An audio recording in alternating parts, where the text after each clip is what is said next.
કેશોદ શહેરની મગફળીની મિલમાંથી સગીરાનું અપહરણ, સાથે કામ કરનાર યુવાન સાગર મોરબિયાની ધરપકડ। 7 જાન્યુઆરીએ અપહરણ બાબતે પોલીસમાં નોંધાઈ હતી ફરિયાદના આધારે પોલીસે ઝડપી પાડીને તપાસ હાથ ધરી હતી। આરોપી સગીર સાથે મળી આવતા પોલીસ દ્વારા અટકાયત કરાઈ છે। તપાસમાં સગીરાએ બળાત્કાર થયો હોવાનો ખુલાસો કર્યો છે। ગુનામાં પોસ્કો એક્ટ તથા બળાત્કારની કલમ ઉમેરાઈ છે। કેશોદ પોલીસે આ મામલે વધુ તપાસ હાથ ધરી છે। જેકે સિંહ ગુજરાતી સાથે રાજુ પંડ્યા, કેશોદ।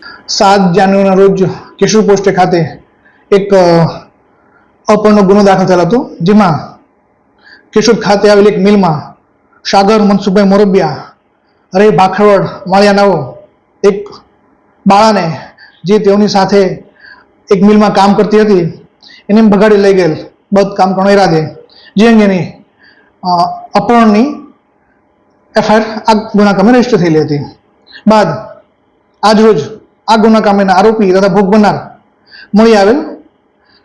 ભોગ બનનારની પૂછપરછ કરતા આ અપહરણના ગુનામાં ભોગ બનનાર માઇનર હોય, પોક્સો એક્ટ અંતર્ગત તેમજ બળાત્કારની કલમનો ઉમેરો કરવામાં આવેલ છે, તેમજ આરોપીની આ ગુના કામે ધરપકડ કરવામાં આવેલ છે।